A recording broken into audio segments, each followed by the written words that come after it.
Hello and welcome to Bags of Action. My name is Pete and this is a 5-minute Bags of Action review of Suicide Squad from 2016. This film is written and directed by David Ayers, who wrote the original Fast and the Furious film, Training Day, Sabotage and Fury.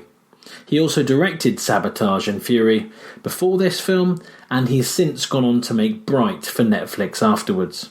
Suicide Squad is, of course, based on the characters from the DC Comics, and it slots into the DC universe of movies. I'm very late to the party on this one, and my DC movie watching has been patchy at best post Christopher Nolan's Batman trilogy. Why is that? Okay, well, I loved the Man of Steel trailer and the soundtrack, but was really disappointed by the film, and I wasn't at all impressed with Batman vs Superman, which I've only seen recently, despite being a fan of the casting of Ben Affleck. But I did enjoy Wonder Woman on the whole, because tonally I just thought it was better. I haven't seen Justice League, Aquaman or Shazam at the time of recording, so it has taken me a long time to get to Suicide Squad, and mainly because I heard so many negative things about it. And I went into this watch with pretty low expectations. The first 40 minutes or so of the film had me wondering what everyone was on about. The opening scenes, the use of music, the way it set up the main characters, the putting the team together sequences, these were all great. The action scenes of Deadshot's assassin work and Harley Quinn's acrobatic fighting style made me think this was going to be the best DC film I'd seen. The cast also seemed perfect too, and it was full of credible performers like Will Smith as Deadshot, Margot Robbie as Harley Quinn, Viola Davis as Amanda Waller, and Joel Kinnaman from Altered Carbon as Rick Flag. That group of actors in particular really lifted proceedings with their quality performances, and it felt the kind of casting that felt really spot on, a bit like, all the Marvel films. But it was once we got to about the hour mark of this 2-hour film that the cracks started to show. Some of the other characters, like Killer Croc, felt really underdeveloped, and the Enchantress and her brother, who are the main villains of the piece, they felt like they'd wandered in from a Power Rangers episode.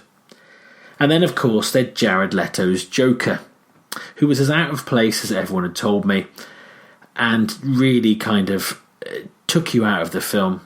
It was kind of a gangster take, which was quite brave. It was one part James Cagney meets W.C. Fields, and it felt like it belonged in a Dick Tracy movie. The rest of the cast is pretty solid, but the likes of David Harbour is criminally underused, and also Common is in there, but he isn't on screen long enough either. Apparently, I believe there is a director's cut, so perhaps that version will give them both more screen time. Now, at times, they tried to paint the team as being redeemable, or as bad guys with a heart, especially Deadshot, and at other times they pushed how bad these guys are supposed to be, in particular Diablo, played by Jay Hernandez, and we find out that his character killed his own wife and children. But that inconsistency, was this a film about bad guys who could be good, or was it just a film about bad guys who, in the right circumstances, could be the people that you need? I'm not really sure what the film was trying to say. The second half of the film is really inconsistent in tone, as I say, and the characterization is patchy, and it's really hard to care about anything that happens. The action scenes are a bit limp compared to the film's strong start too, and you don't really believe the threat they're facing is real, and you have no real doubt they will defeat it. The central friendship between Deadshot and Harley Quinn kind of works, and Ben Affleck is great in his Batman scenes, although there aren't that many of them.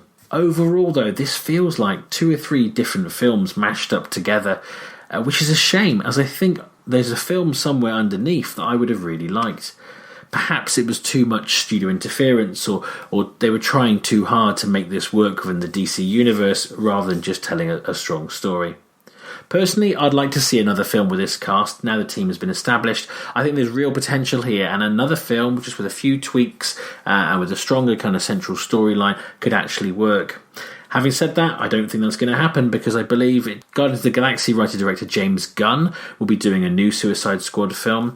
Some reports have said that's going to be a completely fresh start, but then saying that, many of the cast apparently are returning, although I believe Idris Elba will be replacing Will Smith. So, all things considered, this film started really strongly, but then kind of fell away, which I was very disappointed about, and I can now see why people had so many problems with it. It wasn't as out there or as experimental as I'd been led to believe. That may have come from the trailers or early reviews. It just felt like another DC adaptation, really, albeit with it was, as I say, a stronger start. So on that basis, I'm going to give Suicide Squad 2 bags of action out of 5, despite having much higher hopes near the start. So have you seen Suicide Squad? Do you agree with my assessment of it? Feel free to comment below or get in touch with us via email, Facebook or Twitter. And don't forget to like and subscribe to the channel.